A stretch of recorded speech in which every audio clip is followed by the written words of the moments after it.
a este tramo, a los días venideros, básicamente a la próxima semana, ¿qué es lo que se va perfilando de acuerdo pues a la estrategia que podrían utilizar estas dos agrupaciones políticas, quienes están justamente pues apuntalando cada una de las candidaturas que se encontrarán de cara a la segunda vuelta electoral? Bienvenido. Gracias ante todo, Alberto y Mauricio. Una vez más, pues aquí estamos siempre atentos a sus invitaciones y obviamente pues a esa ciudadanía que lo sigue todos los días.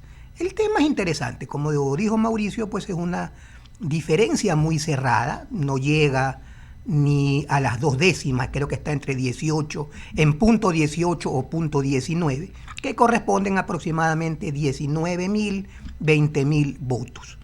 Ahora, ¿qué es lo que se espera? Se esperaba antes, en primera vuelta, mucha gente decía que iba a ser lo tradicional a las dos últimas elecciones, que el correísmo pues gane la primera vuelta, que haya un segundo, que les permita ir a una segunda vuelta electoral, y lo que se esperaba es que en esa segunda vuelta electoral el que quedaba segundo gane. Ahora está segundo el correísmo.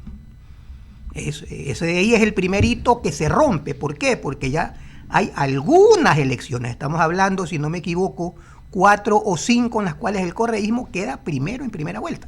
Ahora se rompió. Pero yo creo que la gente ya posterior a la próxima semana, como usted dice, mi querido Alberto, pues la gente está pensando un poquito más en las fiestas, está pensando un poquito más en carnaval, pero definitivamente esa polarización que nos lleva a esta segunda vuelta electoral es algo o es un tema que a la gente sí le compete y le embarga bastante. ¿Qué es lo que se espera? Que los dos candidatos pues planteen o diseñen algún tipo de estrategia que me cumpla con lo que a mí como ciudadano me falta. Hablemos seguridad, hablemos salud, hablemos el tema de los problemas que tenemos por las aguas, ese tipo de cosas. Quien venda mejor un tipo de resultado en el que la gente vaya a confiar y que primero vea que no me están mintiendo, sino que es posible lo que se está haciendo o lo que se está vendiendo, pues yo creo que tendría una segunda vuelta asegurada. Independiente de eso, pues ese pequeño margen de 20.000 votos, estamos hablando que también pues el grupo indígena tiene más de 500.000 votos, yo creo que a las dos candidaturas pues es algo que les tiene que interesar mucho. Yo entendería que ya los cabildeos han iniciado, pues, y obviamente los hermanos indígenas tendrán que ver cuál es la candidatura que les favorece más a ellos. Y está bien, o sea, yo no creo que sea eso malo, no creo que por eso ellos sean, pues, mucha gente dice que el indígena vende su voto. No, señores, uno vota por quien le puede solucionar sus problemas. Es el momento, el grupo indígena tiene una votación cautiva, grande, y que puede pivotear esta elección. Ahora, es un momento también para que ellos exijan sus necesidades. Por supuesto que sí, que ver quién les satisfaga pues esas necesidades, ¿no? Ahora es bastante interesante, ¿no? Recurrir un poco pues a las experiencias del pasado. Anotas, Francesco, lo referente al hecho de que la candidata, ¿no?, del socialismo del siglo XXI, justamente pues ellos siempre han ganado la primera vuelta, ¿no? Pero tal vez si recurrimos un poco más a la historia, los candidatos, a ver, dos casos específicos, presidente Febres Cordero en el 84 y el propio candidato Rafael Correa en su primera ocasión, perdieron la primera vuelta electoral, ¿no? Perdieron la primera vuelta electoral y obviamente ganaron la segunda, el caso de León y el caso del economista Correa, ¿no? Entonces un poco cada elección es un escenario totalmente distinto. ¿Qué pasará con ese gran porcentaje, no? Porque aquí también se daba un fenómeno que nosotros lo anotábamos el día del proceso electoral de primera vuelta. Desde temprano decíamos, vamos a ver cómo va a ser la reacción electoral de las provincias donde está mayormente la población indígena. Aquí hicimos algunas apuestas incluso, ¿no?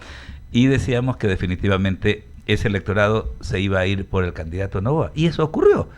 Chimborazo, Cotopaxi, ¿no? Bolívar, incluso Cañar, ganó al candidato Noboa, ¿no? Un fenómeno bastante interesante. Gana en primera vuelta y de alguna forma también ahora parte del electorado indígena también está mostrando su adhesión por esta candidatura. ¿Qué va a pasar con quienes no están decididos ahí? ¿Y qué pasaría también con el otro componente? Son 2.400.000 personas que decidieron no sufragar en la primera vuelta electoral. ¿Cuál será? Siempre va a haber pues un alto porcentaje también de ausentismo, ¿no? Vea, en ese sentido, según el nuevo mapa electoral de primera vuelta, el señor Noboa pierde en toda la costa. En la sierra pierde en Imbabura. Y en el oriente me parece que pierde en Orellana y Sucumbíos. Sí, en esas. Ahora, el indigenado está más en la sierra. O sea, si es que mantienen la votación que han mantenido, que yo creo que se pudiera manejar de esa manera, se entendería que gran parte de esos 550.000 votos que corresponden al indigenado, pues se pudieran estar yendo al partido de gobierno.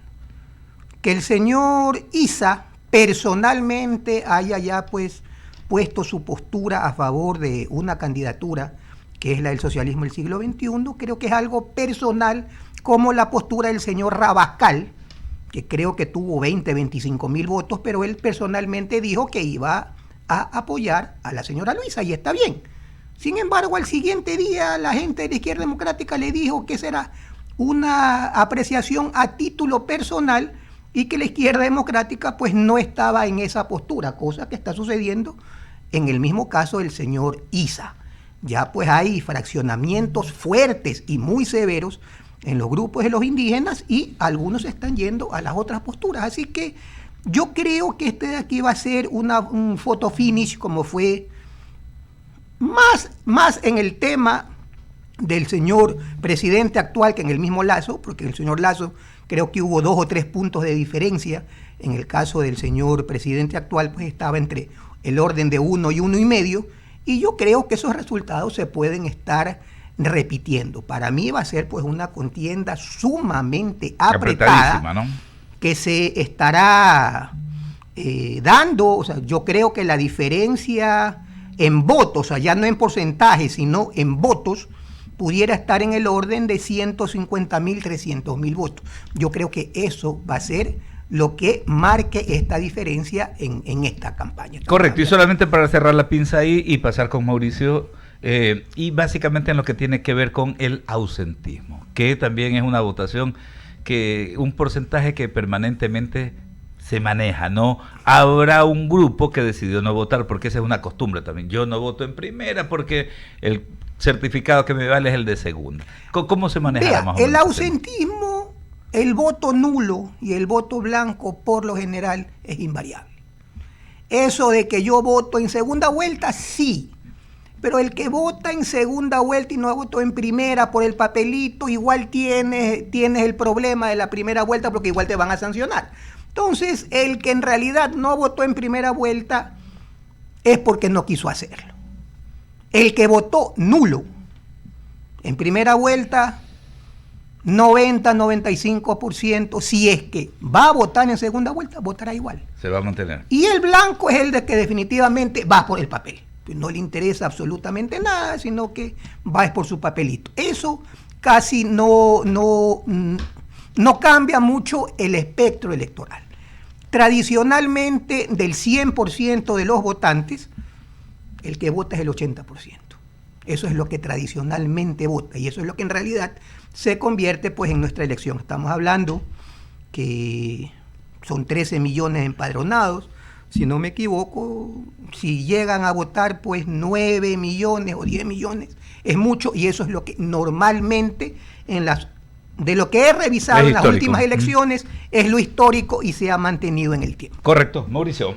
Gracias, Alberto. Francesco Aicard, CEO de la encuestadora Norman Pulse, está con nosotros. Francesco, entonces se adelantó un poco la pregunta que le iba a hacer. Entonces hay que apostarle a enamorar un poco a los que ya votaron y lo hicieron por otra tendencia, porque tratar de enamorar a aquellos que no votaron es difícil. Los que no votaron en la primera vuelta o los que votaron nulo en la primera vuelta por ahí también puede ir al asunto un poco, tratar Por de supuesto, enamorar por ahí a ellos. Totalmente de acuerdo. Lo que sí es que si usted, sacando a la votación del indigenado y a la votación de la ingeniera González, estamos hablando de que tenemos porcentajes entre 0.20 y 0.70%, que no dejan de ser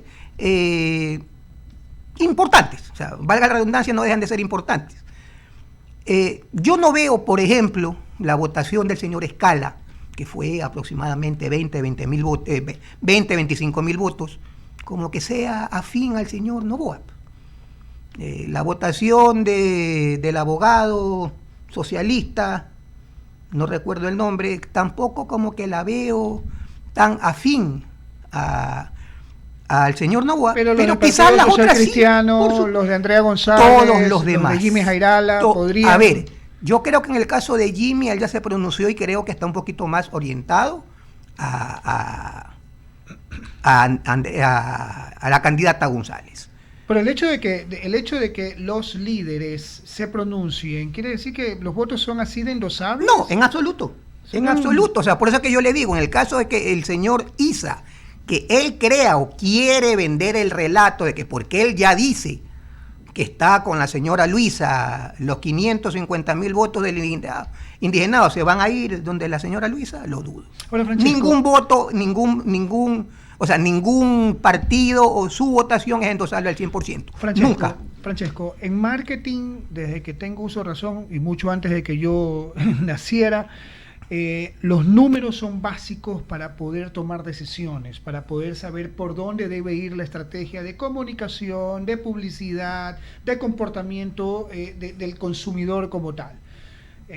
Quiero traerlo obviamente a la analogía al marketing político. En las dos últimas elecciones, estos estudios han dejado mucho que desear en la mayoría de los casos. Y sucedió en esta última elección, en la primera vuelta, cuando ya se hablaba de un triunfo en primera vuelta de un candidato, concretamente el candidato presidente. Que era posible. Pero sin embargo no pasó. Pero era posible. A ver, si en el mundo de las posibilidades todo puede ser posible. Pero en todo caso, sucedió lo que sucedió. ¿A qué se debe esto? No se está aplicando una técnica adecuada, no se lo está haciendo de manera sincera, profesional. ¿Hay algún voto vergonzante, algún voto oculto? ¿Qué de todo? ¿O de todo un poco? Vea, aquí yo sí le voy a hablar como encuestador, ya con algunos años de experiencia. Y no es que yo me ha pedido el gremio que los defienda, yo defiendo la postura de mi encuestadora y la profesionalidad de mis encuestadores. Yo siempre pregunto, si yo a usted lo entrevisto o lo entrevisto a Alberto y ustedes dos me confirman que van a votar por el señor Noboa, yo tengo la obligación de poner que ustedes dos van a votar por el señor Noboa. Y si en el momento de ir a votar tú votaste por la señora Luisa, ¿quién engañó a quién? Yo como encuestador estoy engañando porque di un resultado conforme a lo que ustedes me dijeron, o me engañó el entrevistado. ¿Y existe ese comportamiento del entrevistado? Sí, y en bastante escala, aunque usted no lo crea, y en bastante escala. ¿Cree que se puede volver a repetir? Pues, a ver, en alguna ocasión alguien me dijo, pues entonces ustedes tienen que ser más rigurosos en saber a quién encuestan o a quién preguntan. ¿Quieren que yo lleve un detector de mentiras y que le ponga un detector de mentiras a las personas? Si lograr que me respondas una pregunta a veces es delicado. Ahora peor ponerle, pide tu cédula, ponte algo para verificar si me estás mintiendo. No, nuestros encuestadores tienen técnicas y saben cuando tú nos estás tratando de engañar. Pero hay personas que quizás por la hora que estamos haciendo la encuesta responden lo que le da la gana, pero no nos dicen la verdad. ¿Que me ha sucedido a mí? Sí. Que le ha sucedido a muchos colegas también, pero no por eso somos mentirosos. A ver, ¿de qué hay? Sí los hay, pero en este caso yo estoy hablando por la mía. A mí los números que me salieron fueron casi los mismos que salieron en el Exit Poll. Yo tenía incluso un poco más alto. En el Exit Poll salía 50-15 el señor Noboa, a mí me salía 51-30 o un poco más. Era casi lo mismo. Yo cuando vi ese número me pareció totalmente coherente, porque es lo que yo manejé durante los últimos, quizás mes y medio. Cuando ya se dieron los resultados, fue otra cosa. Pero los resultados que yo manejé fueron casi los mismos. No te voy a decir que al centavo. Quizás en el tema de la señora González sí diferían en unos 2 o 3 puntos. ¿Andrea o Luisa? Luisa. Era lo importante. O sea, nosotros ya sabíamos qué es lo que iba a suceder. A mí sí me sorprendió el voto del indigenado, porque nosotros lo teníamos abajo del 3%, muy cercano a la ingeniera González. Pero independiente de eso, las dos candidaturas punteras, que fue las que pivotearon los datos durante más o menos 6 meses, tuvieron la oportunidad de ganar en primera vuelta. Si tú veías la relación de los números que tuvo el correísmo alrededor de octubre y noviembre, ellos ganaban en primera vuelta. Y fácil.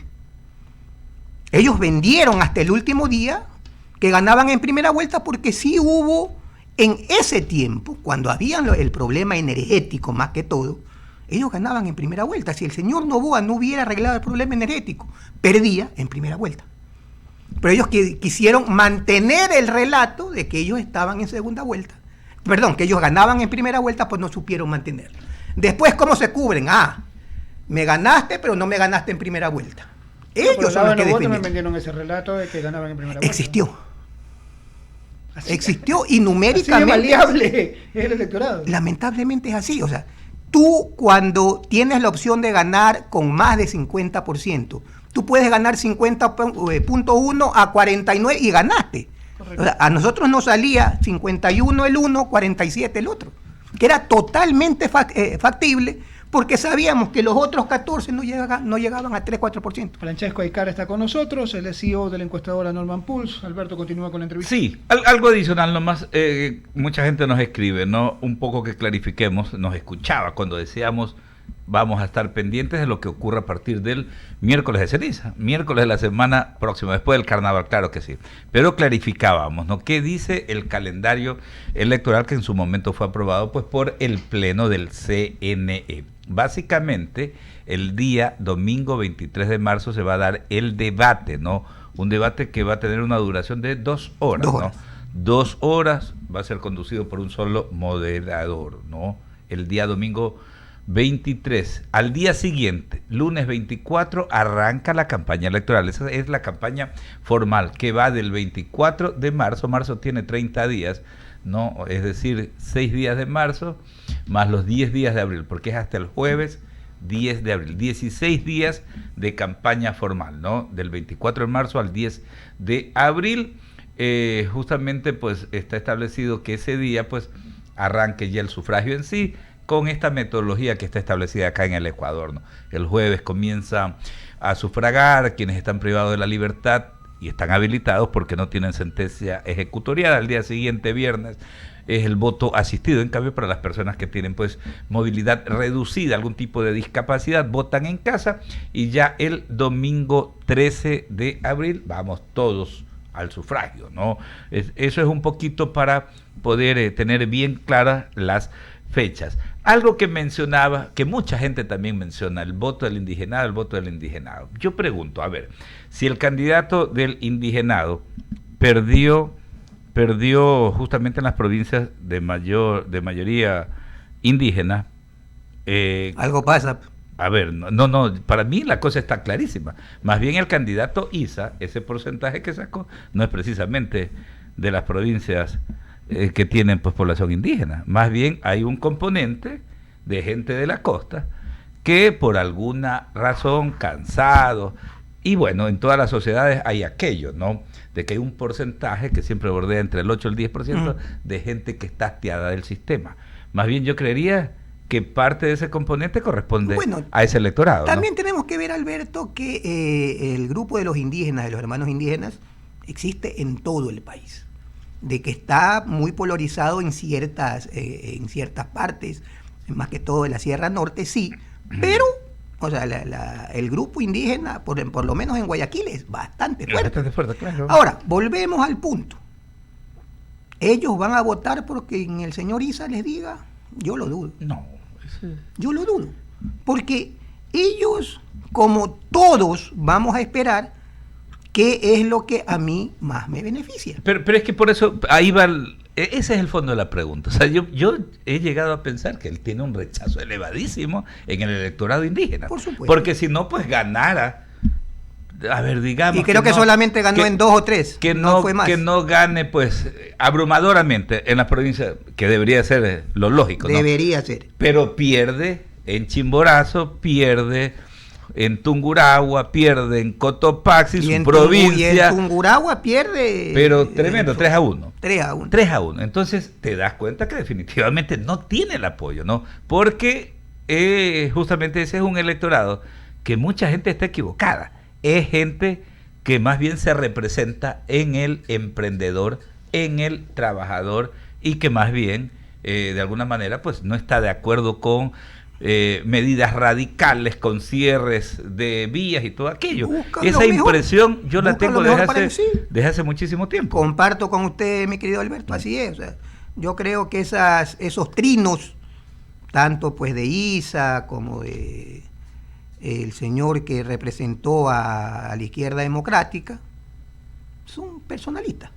Pero a la hora de la hora, pues, como todos los ecuatorianos, tenemos que ver quién creemos que puede cumplir lo necesario para que Ecuador se desarrolle. Si Ecuador se desarrolla, obviamente pues yo tendré una mejor oportunidad para tener una mejor calidad de vida. Todos. Eso es lo que creemos, Mauricio. Debo entender de que si en una primera vuelta alcanzaron los márgenes de votación que alcanzaron, quien gane va a superar el umbral de del 50%. Tendría, para poder ganar, sí, pues. Tendría, porque acuérdese que hay votos válidos e inválidos. Entre votación válida, tiene que exceder al 50% para que gane una elección. No puede haber ganador de 49%. Tiene que pasar el 50%, aunque sea con un voto. Tiene que exceder el 50%. Del 100% de los votos válidos. Del 100% de los votos válidos. De los votos válidos, claro. Del 100% de votos válidos, que por lo general es el 80% de la realidad nacional. Del voto, del 100%.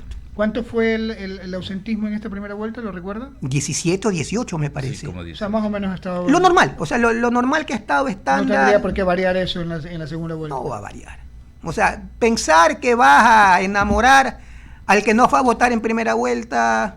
O sea, si es que no votaste porque te fuiste del país o porque estabas enfermo, de seguro vas a votar en segunda vuelta. Ahora, pero si voluntariamente no fuiste a votar en la primera, no vas a votar en la segunda. Lo clave también, además de, evidentemente, de todo este proceso de enamoramiento que debe venir en los siguientes días para captar esa votación, va a ser el control electoral. Totalmente.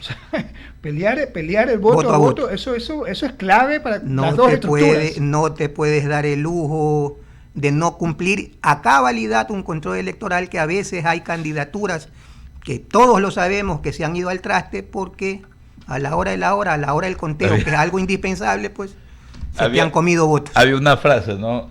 Puedes ganar en las urnas, pero perder en el conteo. Decía la gente, en el Tribunal Electoral. Correcto.